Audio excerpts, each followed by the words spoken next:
Véritable success story de la radio Espace Guinée, les grandes gueules, détentrices des meilleurs scores radio en Guinée, de la meilleure émission talk show, a donné le créneau horaire du départ au bureau et du retour à la maison, récoltant depuis des années consécutives le titre d'émission la plus écoutée en Guinée, toutes catégories confondues. Un grand total de plus de 5 millions d'auditeurs ont été fidèles au talk show Les GG, diffusé jour après jour sur toutes les stations du réseau Adafo Média de 9h à 10h30, un exploit qui restera longtemps dans les annales de la bande FM en Guinée. On revient dans la deuxième partie de cette émission, mesdames et messieurs, évidemment avec d'autres formats.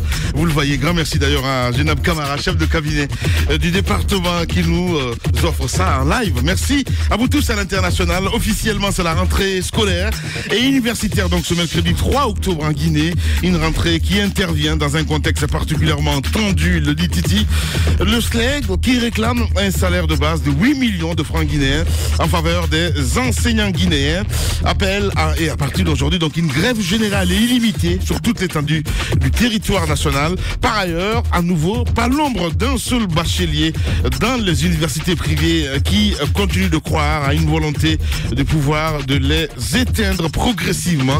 Pendant ce temps, les frais d'inscription et un programme de formation payante dans les universités et instituts publics suscitent de la polémique. Quelle réforme attendue donc à l'occasion de cette rentrée universitaire? De quel acquis les autorités actuelles peuvent-elles se prévaloir? Pourquoi une formation payante dans les universités publiques?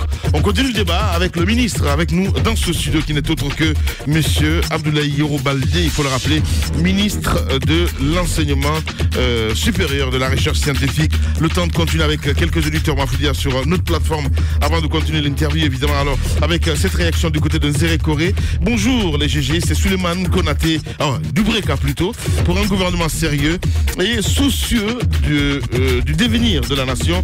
Le secteur de l'éducation reste une préoccupation essentielle, mais hélas, nos gouvernants sont plus préoccupés à se remplir les poches et à se maintenir au pouvoir qu'amorcer donc un véritable décollage politique, économique et social de la nation.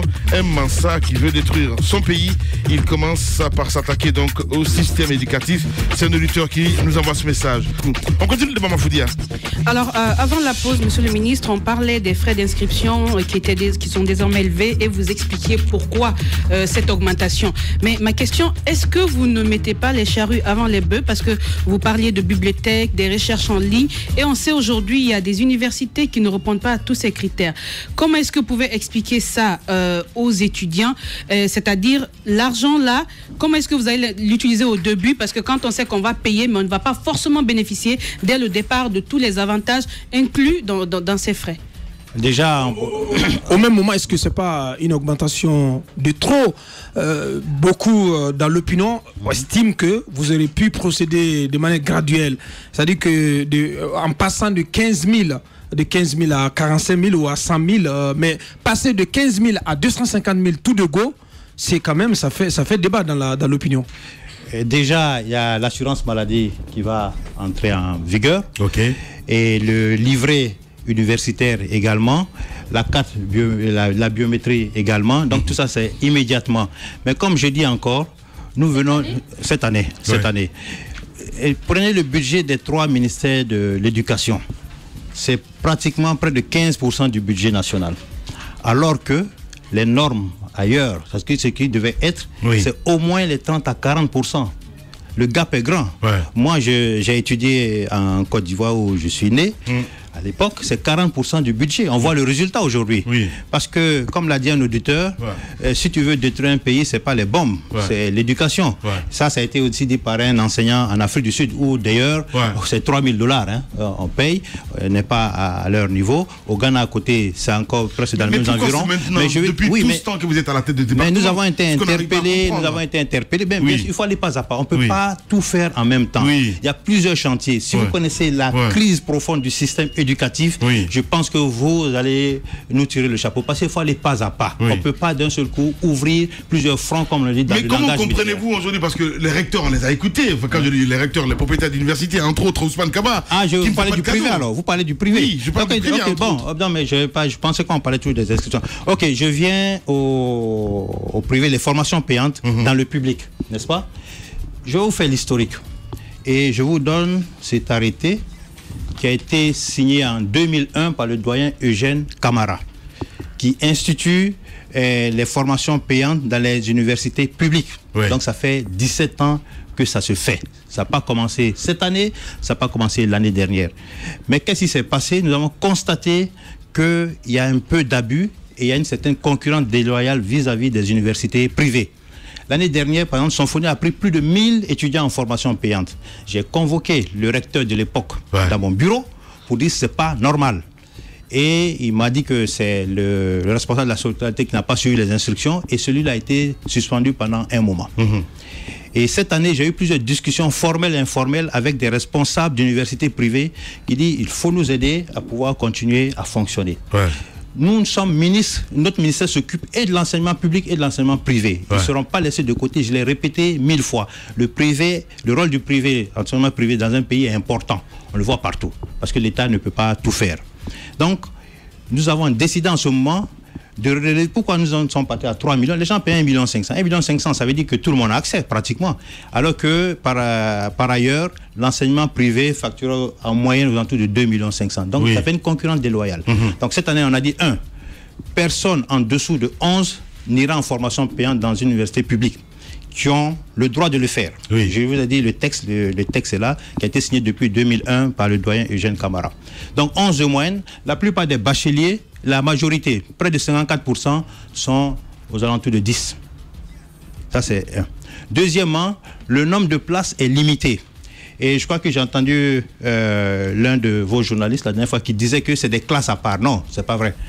Tout le monde est dans la même classe. Et on n'a pas ces infrastructures pour installer des gens à côté par rapport aux étudiants. Les grandes gueules.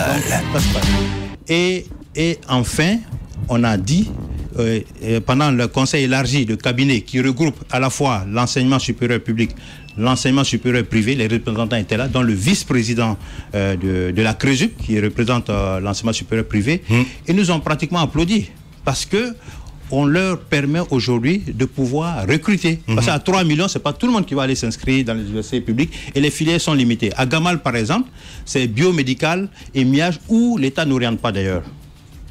Et personne n'a le droit d'aller dans les filières d'ingénierie, comme à Polytechnique, c'est interdit. À Bokeh, l'école des mines, c'est interdit. À Mamou, l'Institut supérieur de technologie, c'est interdit. Donc c'est vraiment limité et les universités vont sur ce mot d'ordre-là. Mais moi, je voulais savoir qui est habilité à s'inscrire à ces cours. Est-ce que des gens, par exemple, qui ont eu le bac, qui n'ont pas été orientés, ou bien comment ça se passe? Qui est habilité à s'inscrire? Vous savez, il y a certains qui sont orientés là où on ne voulait pas y aller. Mais comme je dis, l'orientation est faite de façon automatisée. On s'oriente en ligne. Personne n'interdit à quelqu'un de ne pas s'orienter. Donc certains vont à l'intérieur du pays, ils ne veulent pas y aller, ils vont dans des formations payantes, etc. Mais personne n'est interdit de s'orienter en ligne puisque vous êtes devant votre ordinateur. De partout le monde, vous pouvez vous orienter. J'ai du mal à comprendre quand vous dites que ce ne sont pas des classes à part, alors que vous indiquez bien dans le mot d'ordre, dans la note que vous transmettez au directeur d'institut, au recteur, que aucune université ne peut disposer de plus d'une classe. Et chaque classe, dans le cadre de cette formation payante, ne peut compter que 50 étudiants. Non, c'est-à-dire si par exemple quelqu'un veut aller en banque finance en formation payante, l'université n'a pas le droit de prendre plus de 50 étudiants en banque et finance. C'est interdit, ils ne peuvent pas. Mais c'est les mêmes cours, c'est les mêmes professeurs, parce qu'on ne peut pas multiplier les professeurs. Là où nous avons des problèmes. Bien.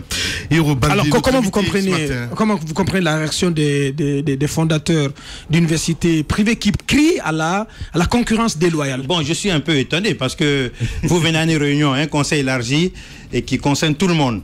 Et vous êtes d'accord sur la mesure, que vous avez applaudi d'ailleurs, et ensuite vous retenez pour dire que vous n'êtes pas d'accord. Dans ce cas, si on revient à 1,5 million, ils n'auront personne. Qu'est-ce qu'on ne nous dit pas, Hiro Baldé? Oui, pardon. Finalement, ces fondateurs, qu'est-ce qu'on ne nous dit pas? Je ne sais pas. D'ailleurs, ils sont même, vous voyez, l'autorité d'assurance qualité, ils sont même représentés dans cet organisme-là, dans le conseil d'administration de l'Autorité nationale d'assurance qualité. C'est-à-dire, on n'a rien contre, au contraire. On essaie de les associer. Et il y a un dialogue permanent. Moi, je ne comprends pas. Peut-être c'est certains qui réagissent, mais pour le moment, aucun ne m'a appelé pour dire non, cette mesure n'est pas. Au contraire, ce qu'on me dit, merci beaucoup, parce que celui qui n'a pas 11 ne pourra pas aller en formation payante, par exemple, dans les universités publiques. Alors, moi, je tiens beaucoup à ces frais d'inscription, les raisons pour lesquelles on les a augmentés. Vous parliez d'assurance maladie tout à l'heure. Dites-nous quelles sont les mesures qui sont prises, parce que pour vraiment permettre aux étudiants d'en bénéficier, mais aussi pour la suite, les bibliothèques, le Wi-Fi dans les universités. Qu'est-ce qui est fait ici en ce moment pour permettre aux étudiants guinéens d'être au même niveau que les grandes universités? Qu'est-ce que vous avez entamé déjà?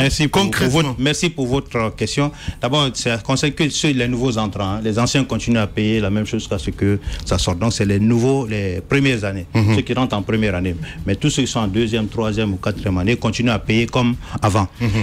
Vous savez, on vient de lancer, on va faire bientôt le déploiement. On travaille avec la Banque mondiale pour la généralisation des TIC dans l'enseignement et aussi permettre aux étudiants de suivre plus facilement leurs cours, qu'on soit en classe ou pas. Et donc le schéma directeur qui va être élaboré prendra en compte tous ces éléments-là. Non seulement l'accès aux technologies de l'information, par exemple, lorsqu'on aura tout fini, un professeur d'économie pourra rester à Zéro-Corée, donner des cours à d'autres ailleurs. Et l'étudiant pourra rester là où il veut pour suivre aussi ses cours. Il pourra suivre son cursus universitaire en ligne, comme ça se fait ailleurs. Oui. Moi, quand j'ai étudié à l'étranger, le professeur, je n'ai pas besoin de le voir, mes notes viennent en ligne, je suis. Mais tout ça, c'est payant, ça coûte de l'argent. Et comme je l'ai dit encore, l'enseignement supérieur, ça coûte cher dans tous les pays du monde. J'en discutais avec certains collègues. Et dans l'espace francophone, malheureusement, c'est là où tout est pratiquement gratuit et ça crée des problèmes. Vous prenez un étudiant aujourd'hui au Ghana, le niveau est très élevé, puisqu'on veut de la qualité. Ils peuvent faire venir des professeurs de très haut niveau parce qu'ils peuvent payer. L'université d'Accra, en 2015, a levé sur le marché financier 75 millions de dollars pour construire et des bibliothèques, et des laboratoires, et des dortoirs. Mais pourquoi ils sont arrivés là? Parce que justement, les parents contribuent à l'éducation. Justement, qu'est-ce que vous faites de ce paysan qui nous occupe du côté de Lola, entre autres, qui n'a pas les moyens? Ça veut dire l'État délaisse tout simplement les étudiants. Non. Justement, c'est pour ça qu'on ne fait pas payer. L'université, n'oubliez pas, c'est toujours gratuit. Ça, c'est juste des frais d'inscription. Non, c'est gratuit, c'est pas des frais, c'est des frais d'inscription. Mais l'université, l'État continue à payer pour les étudiants. Bien. Allez-y, Madame Hiro. Moi, je voulais parler des orientations. L'année dernière, l'État a décidé de ne plus orienter dans les universités privées. Est-ce que c'est le cas? Est-ce que ça va continuer? Est-ce qu'on ne va plus jamais orienter dans les universités privées? Ça, c'est ma première question. Si cela continue, Monsieur le ministre, ça suppose que le public va recevoir plus de monde. Est-ce que les infrastructures répondent en termes d'effectifs ou bien il y a des perspectives, des constructions en vue? Très bien, merci pour cette question. Ça, j'oublie le cas de plus de 400 bacheliers qui n'ont pas été orientés. On en viendra. L'État n'a pas l'obligation d'orienter dans le privé, dans aucun pays, y compris en Guinée. Il n'y a aucun texte qui le dit. Et lorsque je suis venu, j'ai discuté avec les fondateurs d'universités privées. J'ai dit, votre business model, votre modèle économique n'est pas bon. Vous n'avez qu'un seul client. Admettons que Adafo ne tienne, votre radio n'a qu'un seul client. Le jour il arrête, vous êtes foutu. C'est clair. C'est pas normal. Nous sommes dans un environnement de compétition concurrentielle, c'est le secteur privé. Donc, il faut qu'ils puissent aller chercher leurs étudiants, comme ça se fait au Sénégal, comme ça se fait en Côte d'Ivoire, au Maroc. Les Guinéens quittent ici vont payer plus cher, $4,000, $5,000 ailleurs. Pourquoi ne pas le faire ici dans nos universités privées si la qualité était bonne? Bien sûr, certains font des efforts. Je ne dis pas que tout n'est pas mauvais, ils font beaucoup d'efforts. Donc, l'État n'est pas obligé. Et on orientait parce qu'il y avait un problème de classe. En 2016, nous avons eu 36 000 bacheliers. Nous avons envoyé 5 000. Avant, ils disaient qu'il y avait 12 000 qu'on envoyait chaque année. Je leur ai demandé où est cette règle-là écrite, ça n'existe pas. Donc, en 2016, nous avons envoyé 5 000 à l'enseignement supérieur privé sur les 36 000. Oui. 2017, nous avons eu 23 000 admis. Alors que, vous voyez la différence déjà. Mathématiquement, nous avons orienté 31 000 dans le public. Si nous avons 23 000 admis, pourquoi on va envoyer dans le public alors que nous avons de l'espace? Cette année, nous avons eu 21 000 admis, puisque maintenant, c'est les notes du bac qui comptent. Et on voit le niveau qui se relève un peu dans nos universités. Nous avons encore plus d'espace. Cette année, Symphonia, qui avait l'habitude de recevoir 7 000 étudiants, n'a reçu que 3 900, si j'ai bonne mémoire.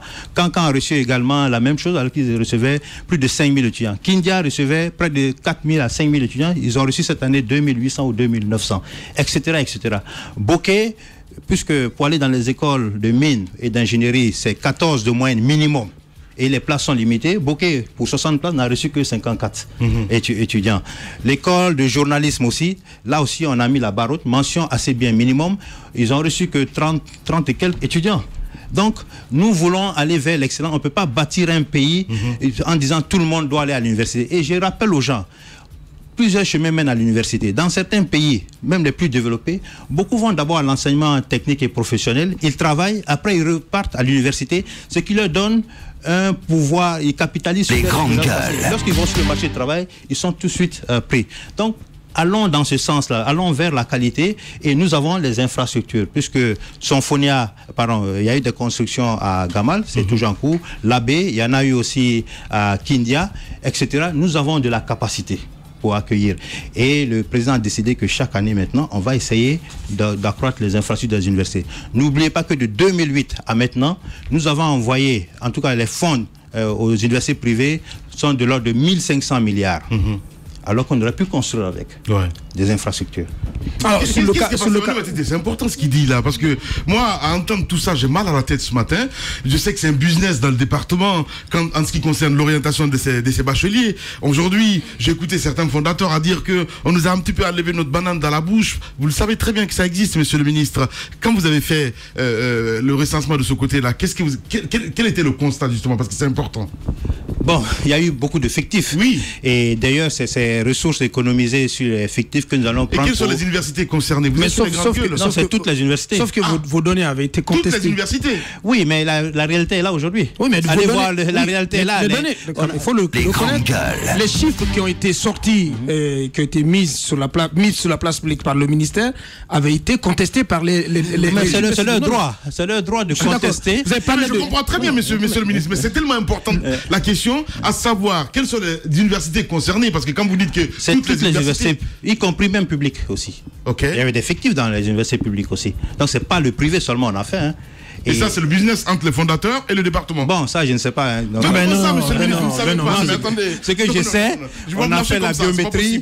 Et aujourd'hui, quand vous voyez le budget... Non, parce que d'autres ne comprennent pas. Vous savez, il y a des fondateurs. Je prends le cas de Dr Ousmane Kaba, qui est politique. Lui, il explique parce que on veut l'abattre. Voyez-vous ce que je veux dire? Non, mais c'est important, Titi. Moi, ça ne me fait pas rire. Dites-moi exactement, si on prend le cas de Kofi Annan, par exemple, il y a eu combien de fictifs, du côté de votre département? Personne ne veut abattre qui que ce soit. Je comprends très bien. Je n'ai plus les chiffres devant moi ici. Ça fait plus d'un an maintenant, je n'ai plus les chiffres devant moi, mais toutes les universités, il y a des fictifs. Allez simplement vous en rendre compte. Je crois que votre collègue, c'est Mohamed Mara, hein, qui est enseignant. Les grands il en a parlé, il vous en dira plus. Mais moi, je ne veux plus rentrer dans nous en avance. Non, mais c'est important, monsieur le ministre. Les réformes, je veux dire, les acquis du côté de votre département, c'est juste salutaire. Mais il y a un moment, vous l'avez dit tout de suite. Mais c'est important, la question de la mine est très importante. Je pense qu'il faut crever l'abcès, parce qu'il est clair, et je pense que c'est... Il n'y a pas de doute là-dessus. Justement. Ces fonds importants qui donc échappaient au trésor public, c'était sur la base du business entre des fondateurs et des cadres au niveau du département. Bien sûr. Aujourd'hui que vous avez fait cet assainissement, que vous avez identifié donc un nombre important d'effectifs au niveau des universités à la fois publiques et privées, quelle assurance vous donnez à l'opinion que les fonds que vous allez récupérer et que ces fonds donc vont servir à autre chose? Quelle est l'ampleur des ressources que vous récupérez? Monsieur Diallo, c'est une bonne question. Déjà, nous avons augmenté les fonds destinés à la formation des formateurs, que nous avons mis sur un compte unique et qui va permettre de... Parce que vous n'oubliez pas, plus de 80% des enseignants aujourd'hui, en tout cas moins de 20% le PhD, le doctorat. Donc ceux qui sont là, Maintenant, il faut qu'on accélère la formation, sinon d'ici 3 ans, ça sera pas bon en termes de qualité de la formation. Et même nous avons demandé aux enseignants retraités de revenir, on leur signe des contrats pour continuer à enseigner. Nous avons demandé à l'ACTOC, qui est l'association des cadres et techniciens guinéens d'origine, je crois que vous avez vu l'annonce sur le site, pour nous faire venir aussi des enseignants qui sont à l'étranger, des Guinéens qui veulent enseigner. Je crois qu'on a reçu un lot de 20 qui va arriver bientôt. L'ambassade passe par l'ambassade. Même ceux qui sont aux États-Unis nous ont demandé la même chose, parce qu'il y a une course contre la montre au niveau du supérieur. Nous n'avons pas assez d'enseignants. Donc il faut former aussi ceux qui sont là. Et nous avons engagé les fonds. Certains ont commencé à aller en formation. D'autres, ce sera le master sur place pour aller très rapidement. Les infrastructures aussi, nous allons investir beaucoup d'infrastructures et les équipements. Très bientôt, on doit équiper les laboratoires qui sont à Farana pour justement qualifier notre système de fonds et de recherche également. Voilà, seulement que vous n'avez pas répondu à la question d'Abakar Diallo. Les garanties. Les garanties et aussi une idée sur le montant des fonds que vous récupérez. Nous avons, vous avez une idée? À date, nous avons au moins 180 milliards que nous avons récupérés et qui va permettre de construire des infrastructures. Mais ce travail, ce trafic, s'il faut le dire, se faisait par des personnes tapies dans les départements. Est-ce que votre rôle s'est limité à faire le recensement biométrique et à ne pas pousser loin pour savoir quelles sont les personnes qui étaient derrière cela? Parce que c'est cela la Guinée le plus souvent. On essaie de découvrir les magouilles qui se font, mais à l'impunité, on ne punit personne, ça encourage à continuer ces pratiques, monsieur le ministre. Vous avez raison, madame. Vous avez raison, madame. Et comme j'ai dit, la crise dans le secteur est très profonde. On ne peut pas s'occuper de tout à la fois. Moi, ce que j'ai dit, on trace une ligne rouge. Ce qui est passé est passé. Laissez-moi finir. On trace une ligne rouge et on continue à réformer. Ceux qui vont essayer, comme vous le dites, de rentrer dans des combines, nous, on va arrêter tout de suite. Mais nous sommes aussi en train de travailler sur les textes, justement, pour cet après-héros, parce que moi, je ne serai pas là éternellement. Du jour au lendemain, je peux partir, un ministre, c'est comme ça, tu viens, tu t'en vas, et puis d'autres viennent. Mais faire en sorte que les fondamentaux soient solides pour que quiconque vienne suive cette même trace. Non, mais je comprends. Peut-être que vous avez une superbe équipe au niveau du cabinet, mais ce dont on parle ce matin, c'est de savoir les gens qui pratiquent cela dans votre département. Qu'est-ce qui a été fait dans ce sens? Qui était mêlé à ce voilà. Je vous dis encore. On parle de réconciliation, mais il faut d'abord la vérité. Non, je suis d'accord avec vous. Il faut identifier ces gens-là. Ou bien vous avez tout simplement fait de couper le mal à la racine et vous ne vous êtes plus occupé des acteurs. Comme j'ai dit, en stratégie militaire, il ne faut pas ouvrir plusieurs fronts à la fois. Sinon, on vous détourne de l'essentiel. Concernés au niveau de votre département, vous les laissez et puis vous les surveillez. Mais justement, non, c'est que moi, je vous dis encore une fois de plus. Il y a trop de combats à mener. On a très peu de ressources humaines de qualité dans l'administration. Et il faut éviter certains amalgames. Ça, c'est pas si les coupables sont toujours là, monsieur le ministre. Le travail, c'est pas... moi, mon travail, c'était de mettre fin à ça. Mais c'est ce que je dis justement. Et qui sont coupables? Et ça risque de ne pas s'arrêter parce que justement, si les mêmes personnes sont au même poste, peut-être vous pensez qu'avec la biométrisation, c'est fini. Mais si les mêmes personnes, on peut trouver d'autres techniques et autres. C'est pourquoi ma question, est-ce qu'il y a aujourd'hui un mécanisme? Les mêmes personnes ne sont pas là. Et aussi, justement, en plus, nous sommes, comme je vous ai dit, dans la réforme, dans la gouvernance que nous voulons établir dans l'enseignement supérieur. Nous avons mis en place des conseils d'administration. Il n'est pas encore fini. On a juste fait le conseil de Gamal et de Bokeh. Les autres vont suivre. Nous allons pas à pas. Ce sera aussi le rôle des conseils d'administration de s'assurer que les ressources sont bien gérées au niveau des institutions. Vous dites que ces personnes ne sont pas là, monsieur le ministre. Je ne veux pas vous lâcher comme ça. Qui vous dit que ces personnes sont toujours là? Parce que vous dites que c'est du passé, il faut tourner la page. Et vous dites, en même temps, vous dites une chose et son contraire. Ces personnes ne sont pas là. Vous dites en même temps. En tout cas, à notre niveau, il y a eu un changement. Non. Je veux dire, il y a eu un décret qui a changé du cabinet. Tout a été restructuré. Donc nous, on connaît tout ça. Et puis c'est pas à moins de voilà. Vous avez parlé de conseil d'administration au niveau de l'institut de Bokeh, mais aussi de Gamal. Est-ce que ça devrait participer justement au même combat que vous avez engagé dans le cadre des déperditions, donc pour maîtriser les déperditions financières qui étaient constatées dans le cadre avec les universités privées. Est-ce que vous avez fait un travail pour comprendre comment les fonds que vous mettiez à la disposition, que le département ou le gouvernement met à la disposition des instituts et des universités, que ces fonds sont bien gérés, parce que le constat révèle que ces recteurs, ces directeurs d'instituts, ce sont des cadres qui se sont, pour la plupart, dans le passé, beaucoup enrichis dans le cadre de l'utilisation, de la gestion des fonds mis à leur disposition. Quelles sont les dispositions que vous avez prises depuis que vous êtes là pour faire en sorte que les ressources affectées à ces institutions, à ces instituts et à ces universités publiques soient très bien gérées, monsieur le ministre? Justement, c'est l'un de nos axes stratégiques, c'est la gouvernance du système, dans les CA. Dans la biométrie qu'on a mis en place. Le rôle des CA sera fondamental dans la gestion des universités. Mais au-delà, nous voulons utiliser les nouvelles technologies de l'information, comme ça se passe ailleurs. C'est-à-dire chaque franc sera suivi du début à la fin, et mettre aussi les instruments, les textes qui permettent, les instruments de contrôle, et que ce soit au niveau des passations de marché, etc. Mais je répète encore, on vient de loin. Il y a les questions de mentalité qu'il faut changer. Ça sera un processus difficile, mais on pourra aboutir si on continue à faire l'effort nécessaire. Il faut se donner encore au moins 5 ans pour qu'on puisse arriver au niveau des autres, ailleurs, des autres universités où c'est complètement géré de façon autonome, mais avec une traçabilité, que ce soit des dépenses, que ce soit des recettes, etc. Bien.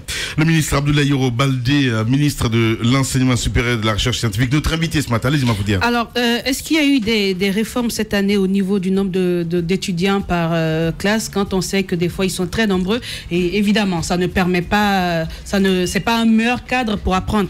Et aussi, qu'en est-il du contenu des programmes de formation? Est-ce qu'à ce niveau aussi, vous avez travaillé? Qu'est-ce que vous nous proposez pour cette année? Très bien. Au niveau des classes, je veux dire, on a moins de bacheliers qu'avant.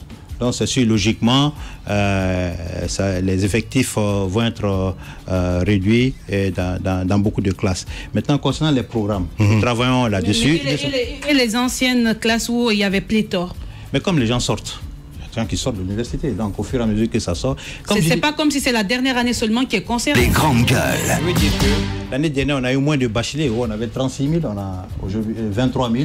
Cette année, nous avons 21 000. Donc au fur et à mesure, les classes s'allègent. Je vous donne l'exemple de Sonfonia. On avait 7 000 étudiants en première année. Cette année, on a 3 900. Donc logiquement, il y a un allègement des effectifs dans les salles de classe.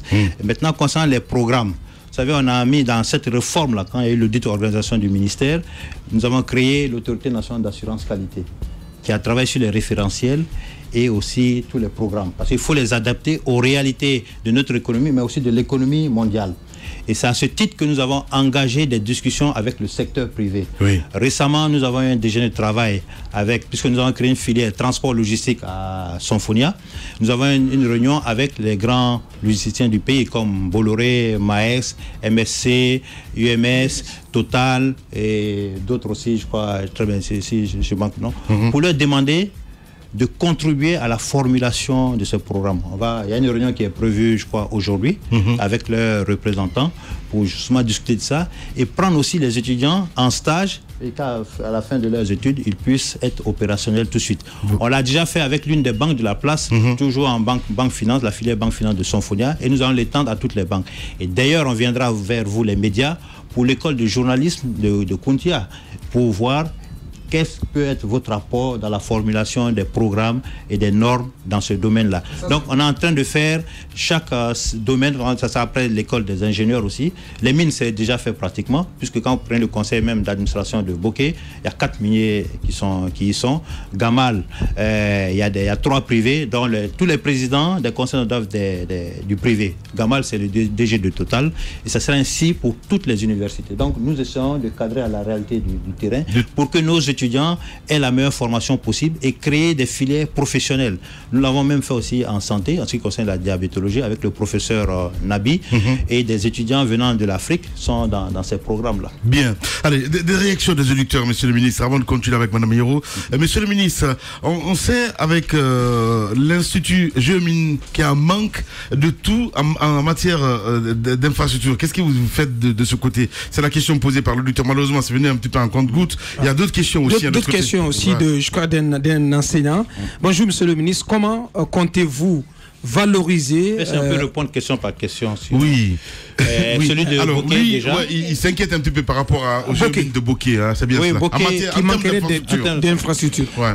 Vous savez, on est en train de mettre au point des programmes de construction d'infrastructures. C'est vrai que quand vous allez à l'école des mines de Bokeh, et je le répète tout le temps, c'est pas Bokeh, c'est toutes nos universités pratiquement, ça n'a pas actuellement du terme, comme on dit, la gueule d'université.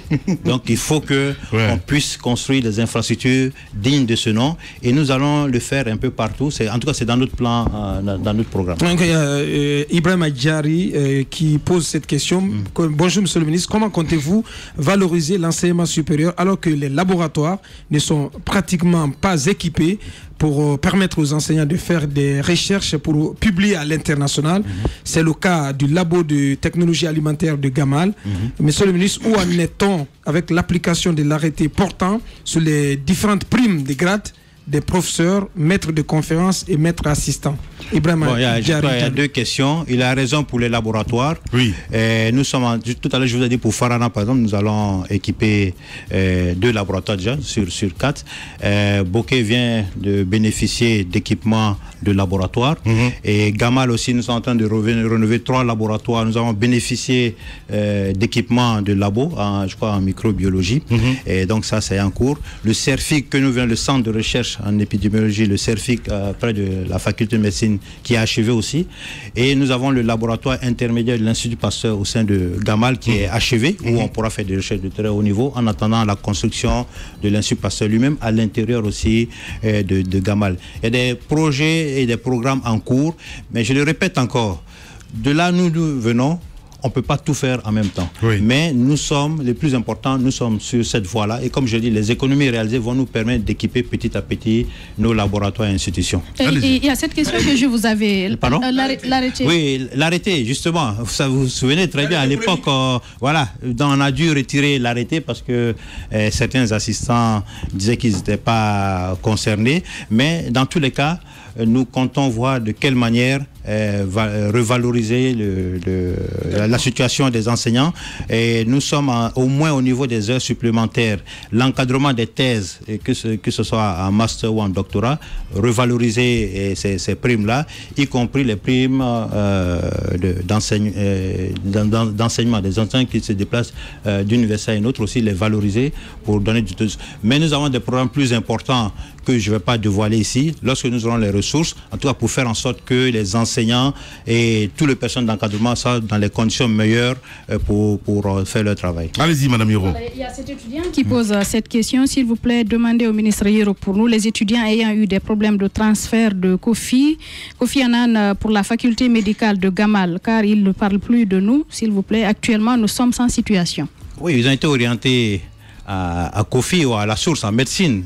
Donc ils continuent leurs études là-bas. Je ne vois pas où est trop le problème. Bien. Il y a le cas, cet étudiant qui dit il y a des étudiants qui ont des projets de développement dans les universités qui sont en manque de structures de conseil et d'orientation.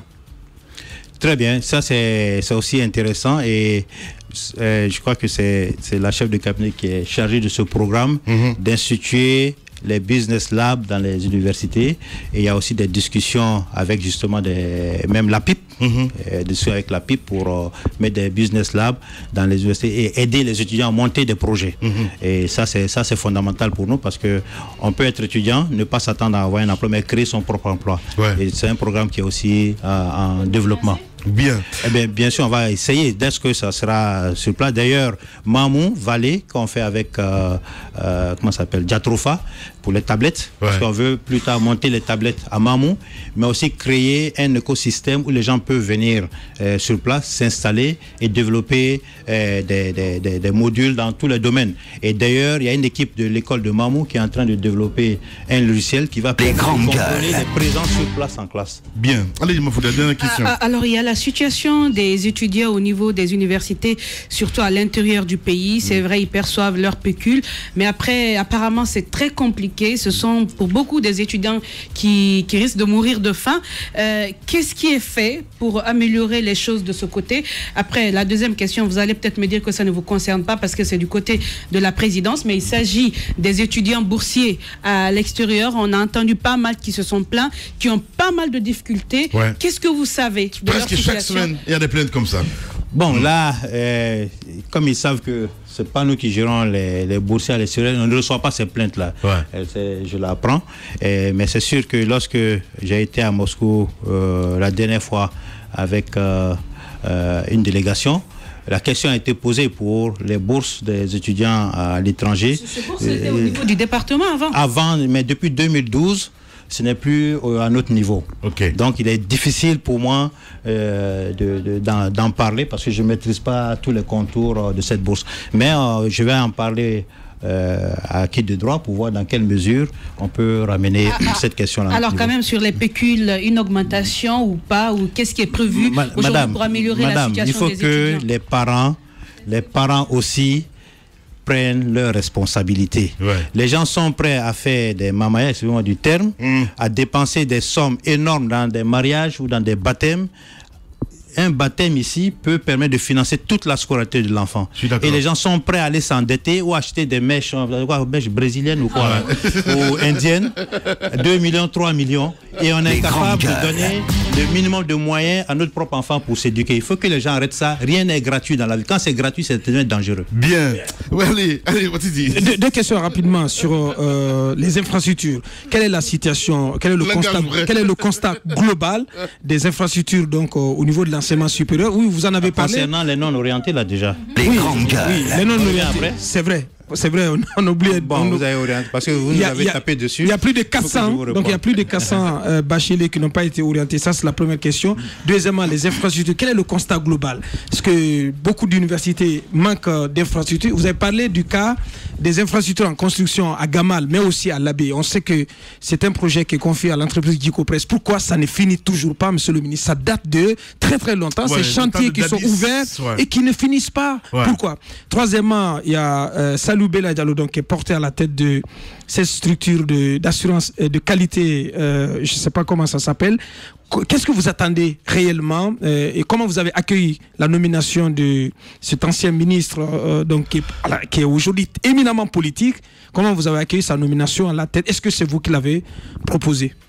Écoutez, tous ceux qui sont dans les conseils d'administration, c'est selon certaines qualités. On ne peut pas dire parce qu'il est politique, il ne peut pas être dans un conseil d'administration. On a vu ça, c'est un enseignant aussi, c'est un médecin. Et dans l'assurance qualité, ça concerne tous les secteurs. Il y a même des étrangers qui sont dans ce conseil d'administration. Il y a un du Sénégal, je crois, un de la France ou deux de la France, parce qu'ils viennent avec une expertise. Oui. Donc c'est tout. C'est l'expertise que nous attirons. Si on a pris aussi certains directeurs d'entreprises privées, même étrangers, on veut qu'ils contribuent de façon positive à l'amélioration du système d'enseignement supérieur. C'est tout. Il n'y a pas autre considération. On voit l'expertise. Non, parce que vous avez dit qu'on vous a tapé dessus. Les non-orientés. Oui, les non-orientés. Bon, Madame Poëli, ou bien il faut lire ça. Monsieur le secrétaire général de l'enseignement supérieur de la Les grandes gueules. Il y a Alassane, donc c'est non, dis pas son nom. Ah, bien. Messieurs, je viens très respectueusement auprès de votre autorité solliciter une demande d'orientation. En effet, monsieur le secrétaire général, j'ai été admis au baccalauréat unique session 2017-2018, mais je n'ai pas été orienté. Grâce à l'un de mes grands qui m'a fait croire qu'il a fait mon orientation alors qu'il n'a pas fait en mangeant mon argent. Donc, je me suis rendu compte qu'à la dernière minute. En mangeant mon argent. Ouais, en espérant avoir de vous une suite favorable à ma requête, veuillez agréer, monsieur le secrétaire général, l'expression de mes sentiments distingués. Allez. Juste lire la raison, il lui l'a donné ici aussi. Et il dit, en effet, après l'examen, l'élève Ibrahima Souri Bangoura a voyagé et l'orientation des élèves admis a eu lieu à son insu. C'est donc à juste raison que je vous demande de bien vouloir orienter mon fils dans une université. Comme ça, certains soit ils disent ils sont malades, ils ne sont pas venus. Ouais. Il y en a plein. Tout ça, je vous ai envoyé, tout ce lot. Wow. Mais il y en a beaucoup là-bas encore. Ouais. Soit je suis malade, j'ai pas pu le faire, ou j'ai accompagné un parent qui était malade tel lieu, ou j'ai voyagé. Ouais. Alors que l'orientation se fait en ligne. Vous n'avez pas besoin de quelqu'un. À partir du moment où vous avez accès à Internet, vous pouvez vous orienter. Mais malheureusement, certains ne le font pas, pour diverses raisons que vous venez de lire. Et d'autres, je ne vais pas vous lire ici, c'est incroyable. Ouais. Ils ont dit simplement, bon, ils devaient faire un choix de 10, ils ne l'ont pas fait, ils ont fait 6. Donc, la machine il y a des paramètres qui sont définis dans la machine. Si vous ne respectez pas, vous ne serez pas orienté. Mais dans le cas, on a tous ces dossiers, on va les examiner et voir dans quelle mesure on peut les orienter. Justement, on parlait d'infrastructure aussi. On va parler du cas de l'Abbé, par exemple, avec Guy Copresse, entre autres, des chantiers qui ne finissent pas. Mais Lamine, c'est important qu'ils disent, est-ce que vous allez les orienter? Qu'est-ce qui va se passer pour le cas de ces personnes qui n'ont pas été orientées? Il a dit qu'ils vont examiner la situation. On va examiner et n'oubliez pas les étudiants ont 2 ans. Ils ont 2 ans pour s'orienter. Donc celui qui ne se rend pas cette année, l'année prochaine, il peut toujours s'orienter. Mais pour les cas qui sont là, nous allons les examiner favorablement. Le cas des infrastructures. Oui. C'est vrai, vous avez raison. Il y a souvent des retards, il y a plusieurs types de raisons de part et d'autre, mais nous sommes en train de mettre la pression pour que les chantiers avancent. C'est un problème de fonds, un problème de financement? Il y avait un moment d'un problème de financement, mais nous venons de mettre de l'argent sur la table et là on est en train de mettre la pression sur l'entreprise pour aller plus vite. Alors il y a des projets extérieurs au département. Je veux un peu parler de mais vous n'avez pas fini. Vous avez aussi parlé de l'école d'hôtellerie. Il faut que je revienne sur ça. L'école d'hôtellerie, je crois qu'un de vos collègues ici avait bien répondu pour dire que c'est des formations. Le marché du travail n'a pas besoin au niveau supérieur. C'est plutôt des formations de techniciens. Et nous avons décidé de transférer ce type de formation à l'enseignement technique et professionnel. D'ailleurs, l'école d'équipe. Oui, lorsque les derniers étudiants vont sortir, on va fermer. Au même moment, monsieur le ministre. Non, au même moment, laissez-moi finir s'il vous plaît, si vous permettez. Non, parce qu'il y a un moment, l'école guide. Oui, non, ça va se faire. Ça, on a prévu un mécanisme pour former les 300 guides qui ont été financés sur le fonds Booster les compétences. Mais en même temps, l'État vient de construire à Nongo l'école d'hôtellerie au niveau de l'enseignement professionnel et technique. Donc ça, c'est un problème déjà à régler. Ailleurs, c'est comme ça, c'est à l'enseignement technique. Donc l'école d'équipée... à la longue, oui. Dès qu'on aura fini la formation des 300... Elle va être affectée à quoi? Elle va servir à quoi finalement? Cette infrastructure? Non, l'infrastructure, on va la rendre. Bien, allez-y. Alors, vous me tendez la perche sur le projet Booster les compétences pour l'employabilité des jeunes. Aujourd'hui, ce sont des projets externes qui concernent pas mal de départements. Dites-nous, quelle est la nature de vos relations? Comment vous faites effectivement, comme le voudrait le projet, pour permettre aux jeunes d'avoir des formations qui répondent aux réalités du terrain? Comment ça se passe un peu, ces genres de collaboration? Bon, nous collaborons avec le ministère de la Jeunesse aussi et la GIP, qui ont un volet du projet Booster les compétences. Nous, notre volet est différent. Les fonds vont aux universités qui montent des projets pour améliorer justement la qualité de la formation et aussi permettre aux étudiants de bénéficier de certains appuis. Bien. On entendait parler de projets d'extension et de modernisation d'universités publiques. Lamine, c'est important.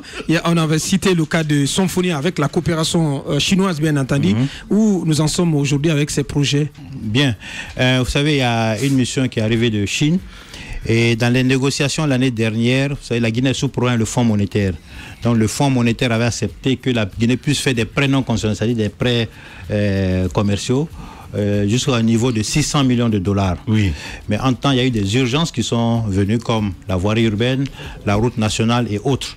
Et donc, là, à Beijing, ce qui a été accordé pour le moment, ce sont ces 2 ou 3, il y a un autre troisième projet que j'oublie, mais ça ne veut pas dire que les universités c'est fini.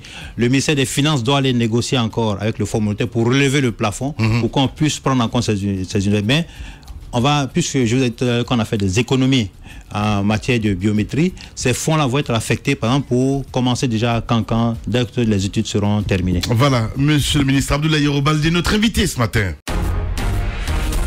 Véritable success story de la radio Espace Guinée, les grandes gueules, détentrices des meilleurs scores radio en Guinée, de la meilleure émission talk show, a donné le créneau horaire du départ au bureau et du retour à la maison, récoltant depuis des années consécutives le titre d'émission la plus écoutée en Guinée, toutes catégories confondues.